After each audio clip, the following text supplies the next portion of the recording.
Salut, j'espère que vous allez bien, surtout pour la review de SmackDown du 12 janvier 2024. On commence directement le show. Enfin, on était censé commencer le show par un match entre Cameron Grimes et Grayson Waller, mais Cameron Grimes, pendant son entrée, s'est fait attaquer par la Bloodline, donc on n'a pas eu le match, malheureusement. C'est un petit peu dommage pour Cameron Grimes. J'ai pas compris au début pourquoi ils avaient fait ça, pourquoi ils ont cut le match. Je sais pas si ça manquait de temps ou quoi que ce soit. Mais je trouvais ça un petit peu dommage pour Cameron Grimes en espérant que cette attaque qu'il a subie de la part de la Bloodline, ça va mener à un truc pour lui. Peut-être, je sais pas, affronter un des membres de la Bloodline prochainement.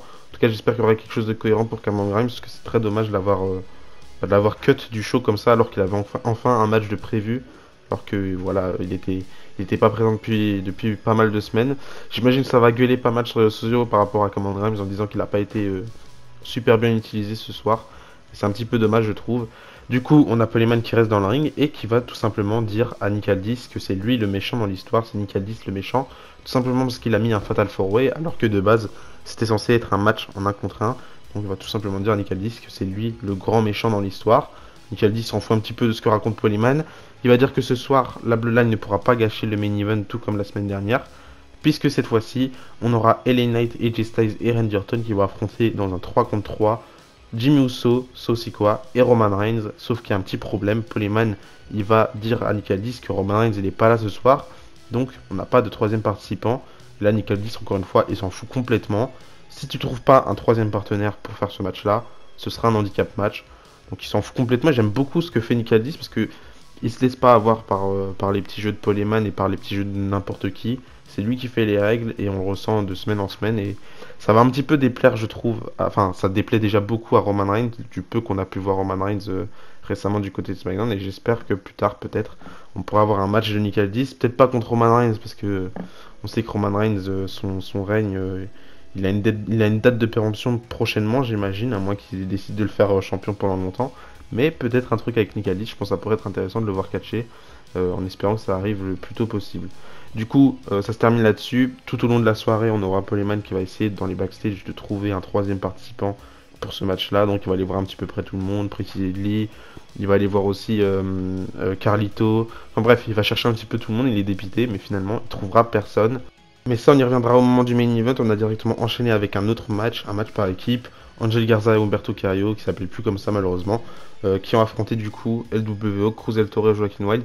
Un très très bon match, mais de toute façon ça m'a pas surpris. Je savais que les deux équipes, dans tous les cas, ils allaient faire un bon petit match avec des moves un petit peu de partout. Surtout Cruz del Toro qui fait souvent des bons matchs depuis son collab dans le main roster et même à NXT, il régale toujours Cruz del Toro. C'est toujours lui l'homme le plus épatant, on va dire, dans le ring. Bon, peut-être pas à NXT, lors du premier épisode d'NXT de l'année. On avait Joaquin Wilde qui avait fait un super bon move. Mais Cruz del Toro, à chaque fois, il m'épate et je trouve que c'est un super bon catcheur. Très très bon match, victoire de la bonne équipe, puisque c'est Legado World Order, Angel Garza et Humberto Carrillo qui remportent le match. Victoire pour eux. C'était un finish pas très clean, hein. Il va juste faire un roll-up et se tenir à la corde au moment où Carlito il va attaquer Santos Escobar. Donc intéressant, et on va voir la suite pour eux. Entre temps, on a eu des segments backstage. Un premier segment backstage où on a dans le bureau de Nick Aldis Carmelo Hayes. Ça a été annoncé un petit peu plus tôt dans la soirée qu'il y avait quelqu'un de NXT qui était en backstage du côté de SmackDown. Bon, ça n'avait pas été révélé qui, à part si vous suivez les rumeurs. Mais du coup, on a Carmelo Hayes qui est dans le bureau de Nick Aldis. Il veut parler avec Nick Aldis. Nick Aldis qui dit qu'il a fait une bonne impression lors de ses débuts à SmackDown récemment. Et ils ont envie de parler de ça pour l'instant. Et on a Carmelo Hayes qui va entamer un sujet. Il veut parler du Royal Rumble, sauf que là, il va se faire couper par Austin Theory et Grayson Waller. Donc peut-être qu'on pourra s'attendre à avoir Carmelo Hayes dans le Royal Rumble cette année. Pourquoi pas, je pense que ce sera un nom intéressant pour représenter NXT, à voir quand est-ce qu'il se fera call-up cette année. On verra bien. Et du coup, tout ça, ça va nous mener à un match plus tard dans la soirée entre Austin Theory et Carmelo Hayes. De base, Carmelo Hayes, il voulait affronter Grayson Waller. Mais Grayson Waller, il a fait son boulot aujourd'hui. Il devait un match, finalement, il l'a pas eu. Donc, il veut pas catcher ce soir. Donc, plus tard, on aura Carmelo Hayes contre Austin Theory. On y reviendra un petit peu plus tard parce que on va voir que ce match-là, il a fait beaucoup parler. Autre segment, mais pas en backstage cette fois-ci, puisque c'était une vignette qui a été tournée dans un bar ou un truc dans le genre. On a Tyler Bate et Butch qui sont en train de parler, ils sont en train de discuter. On a Butch qui dit qu'il a passé le coup de téléphone la semaine dernière à Tyler Bate, mais il n'a pas plus de plans pour la suite de leur équipe. British Strong Style, c'est pas dans sa tête pour l'instant. Il propose à Tyler Bate de faire chacun sa route de son côté, du côté de SmackDown. Pour lui, personnellement, c'est fini les Brawling Brutes.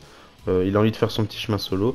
Mais Tyler Bate, il essaye de le raisonner en disant que ces dernières années, peut-être que Pete Dunne, enfin Butch, du coup, il s'est un petit peu perdu. Faudrait peut-être qu'il repense à ce qu'on a pu lui dire à l'époque de NXT UK. Et il y a pas mal de petits teases par rapport au changement de nom de Butch pour revenir à Pete Dunne. En tout cas, je suis totalement pour le retour de Pete Dunne.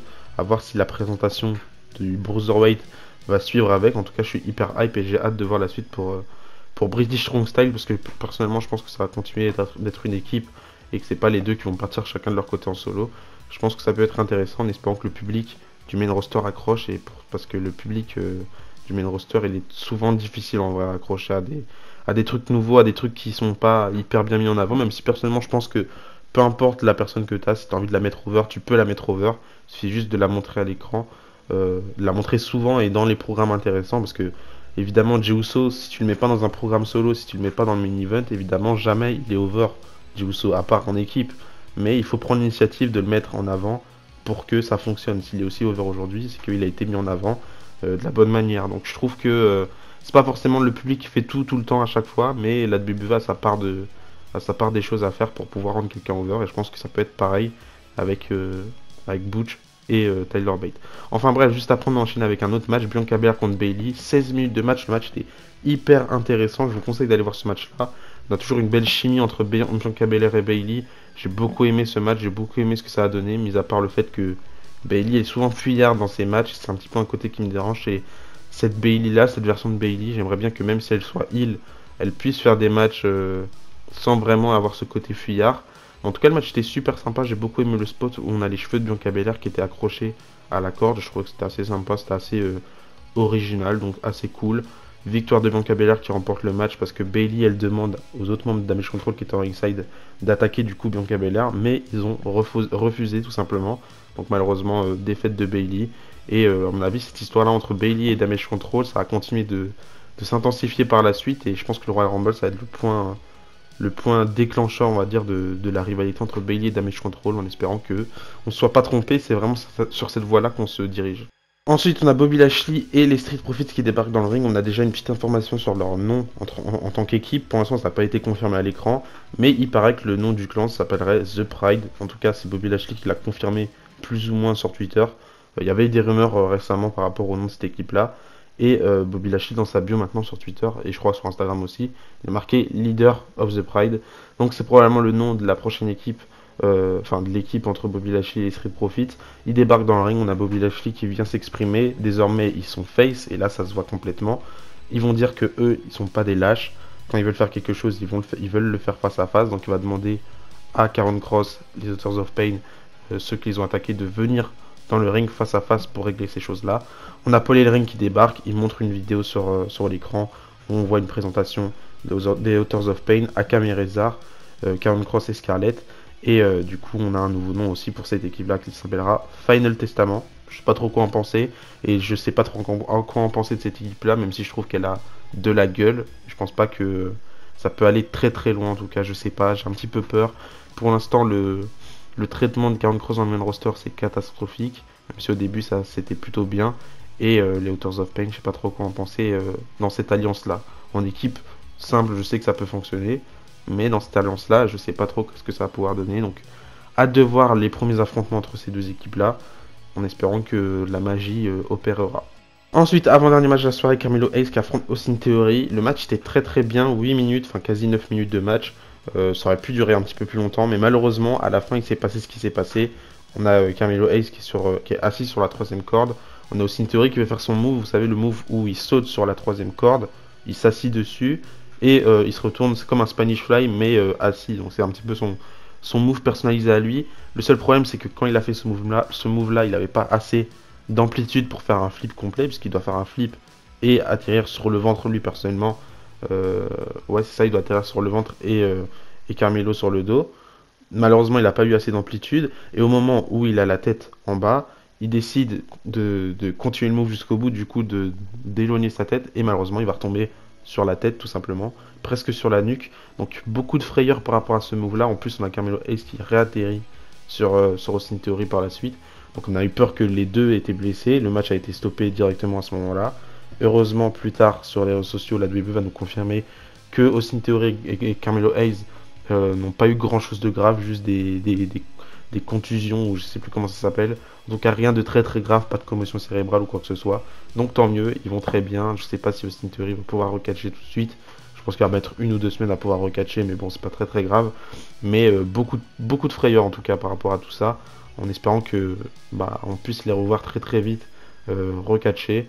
Je sais pas si Carmelo Hayes était censé gagner, j'imagine que oui, vu qu'il gagne quasi tous ses matchs dans le main roster maintenant. Mais en tout cas, très très peur. Et en plus de ça, on a Cora Jade en live event à NXT qui s'est encore une fois blessé à la jambe. Donc pas mal de blessures en début d'année. Ça fait un petit peu flipper. Et enfin, on termine avec le main event. De base, c'était un handicap match entre LA Knight, Randy Orton et Jay Styles qui affrontaient du coup Jimmy Uso et Sosikoa puisqu'ils n'ont pas trouvé de partenaire. Mais avant que le match commence, on a Sosikoa et Jimmy Uso qui vont attaquer Randy Orton. Donc le match va commencer en 2 contre 2 puisque Randy Orton n'était pas présent. Le match était sympa, il a duré 12 minutes. C'était pas le match le plus long de la soirée puisque le match le plus long c'était celui de Bayley et Bianca Belair. Ça m'a un petit peu surpris mais tant mieux finalement. Heureusement que le match n'était pas si long que ça. Il y a un spot que j'ai bien aimé à la fin, puisque à la fin, évidemment, on a Randy Orton qui revient pour faire le match. C'était assez prévisible en vrai comme schéma pour ce match-là, que Randy Orton allait revenir dans le match à un moment donné pour donner la victoire à la team des Face, enfin à sa team à lui, ceux qui affronteront du coup Roman Reigns au Royal Rumble. Et à un moment donné, ils vont faire un triple powerbomb sur la table des commentateurs à Sosikoa ou Jimmy Uso, je sais plus du tout, pour faire un petit clin d'œil, on va dire. Un des moves que Roman Reigns a bien porté avec le Shield à l'époque. Donc c'était sympa, victoire de Randy Orton, AJ Styles et LA Knight. La semaine prochaine, on aura une signature de contrat pour le match au Royal Rumble. Et c'est comme ça que se termine cet épisode de SmackDown. Donnez-moi votre avis par rapport à cet épisode-là dans les commentaires. Moi, je trouve qu'il était bien, mais assez léger en vrai. Il n'y a pas eu pas mal plus de choses que la semaine dernière. C'était assez léger. La semaine prochaine, on devrait avoir pas mal de bonnes choses. Je crois qu'on a Katana Chance et Casey Catanzaro. Non, c'est la même personne ça. Katana Chance et Kaden Carter qui affrontent du coup Ayla Dawn et Alba Fire pour les titres par équipe. Elles vont défendre leur titre par équipe face à Alba Fire et Ayla Dawn. Donc on va voir ce que ça va donner. Mais du coup voilà, c'est la fin de cette review. J'espère qu'elle vous a plu. Donnez-moi votre avis encore une fois par rapport à cet épisode de SmackDown dans les commentaires. On se retrouve mardi pour ma review d'Euro. Et d'ici là, je vous dis à la prochaine. N'oubliez pas, tant qu'il y a le catch, l'espoir. Bisous bisous.